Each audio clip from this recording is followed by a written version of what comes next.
Endiki mavzumunda hürmetlik vatandaş. Cüngo bilen Avrupa İttifaqı oturusida imzalangan kelişim to'sqinlik uchirdi. Fransiya qattiq gap qildi. Avval Şinjan meselesini hal qil. Bu maqolaning avtori Chimpoko maqola mundaq boshlandi. Bu Cüngo qaraydigan jilla torbitida e'lon qilindi.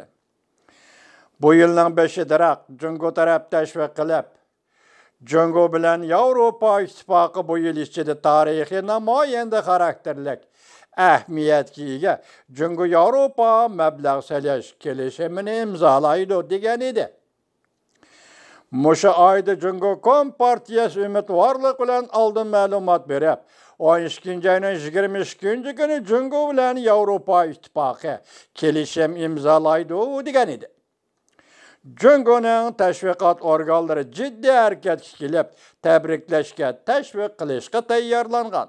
Hem Xi Jinping doiralarining bu yillik eng zo'r yaratgan to'pisi deb chog'lamoqchi bo'lishgan edi.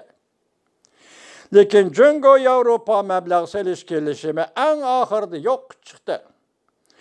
Avrupa İttifaqı 27 davlat ichida borgan siri köplagan davlatlar Avropaning Cüngo bilan kelishim imzolashiga qarshi turdi. Bu davlatlar mundaq hisobladi. Bu kelishim Cüngoni yetarlik darajada iqtisodni echib etishga elib kela olmaydi. Sözün ma'nosi shundaqki, Cüngo bozorni umumyuzlik echib etishi kerak. Cüngo Avropaning emgak huquqi o'lchamlariga yetishi kerak.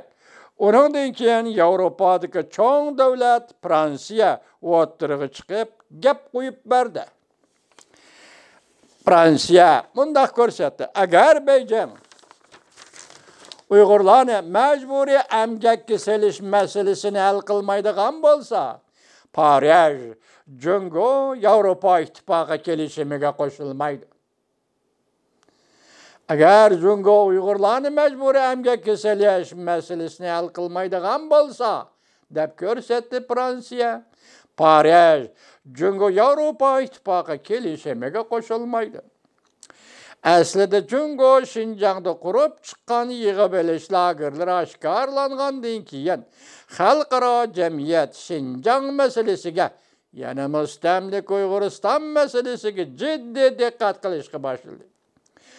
Cüngo Kompartiyasi milyonlagan Uyg'urlarni majburiy emgak shiltla qolmasdan boshqa millatlarni mo'jaza lageriga qamab o'tgan asrdagi natsistlar Germaniyasining zo'ravonligini takrorladi. Kam deganda 570 ming nafar Uyg'urni paxta terishga, eg'ir emgak bilan shug'ullanishga majburladi. Yana uni oz degandek talofat ustiga salofatni keltirib, ular ishlab chiqargan paxta to'qilma mahsulotlarini har qaysi davlatlarga eksport qildi. Bu yil 12 ayning 2 kuni Amerika hukumati embargo qilish buyrug'i tushirdi. Şinjandan bin tuvandan yetib keladigan paxta mahsulotlarini import qilishni chekladi. Chunki bu mahsulotlar xalqaroda cheklangan, majburiy emgak bilan ishlangan mahsulotlar edi. Fransiyaning ifoda bildirishini bir begiz bilan tushk echish deyishga bo'ladi. Fransiyaning ifoda bildirishini bir begiz bilan tushk echish deyishga bo'ladi. Cüngo bilan Avrupa İttifaqıning mablag' solish kelishim imzolashi Böşgedila bo'g'ib tashlandi deyishga bo'ladi.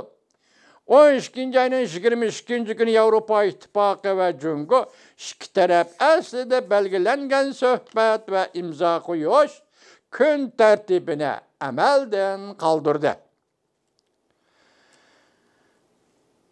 12 ayning 23 kuni vaqtning o'tib ketganligini ko'rib turgan, yuqorqisi 12 ayning 22 kuni juma, xato demagandim.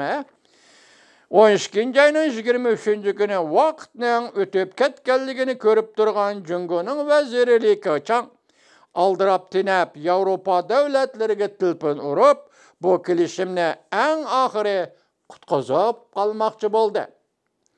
İspaniya ve Gollandiya devlet başlıkları tılpın berip, lekin vaqtning ötüp ketkenligini donup ketdi. Devamını anlayız, hürmetli vatandaş.